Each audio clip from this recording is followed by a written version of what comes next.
Hello guys! Welcome again to my life! So, another day, another vlog na naman tayo. Pero as always, day off edition. Pupunta tayo ngayon sa Villaggio Mall and Souq Waqif. I'm with Miss Annie and Ate Kim as always. So, dito nga, nag-metro lang tayo kasi hampas lupa tayo. Matagal din yung biyahe, almost 1 hour kasi dalawang lipat ng train yan.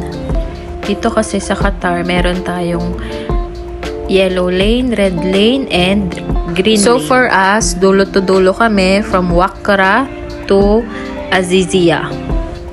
Ang Villaggio Mall pala is parang sa BGC Taguig, yung The Venice, yun lang naman. Maraming tao ngayon kasi Friday, Family Day, and Black Friday ngayon dito sa Qatar. So guys, kaya kung may gusto kayong mga brands, for sure andito yan sa Villaggio Mall.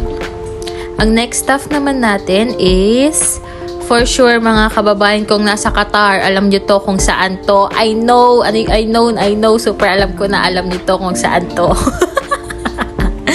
Kayo na lang bahalang ito naman sa Kabayan Restaurant din to. Kausapin mo!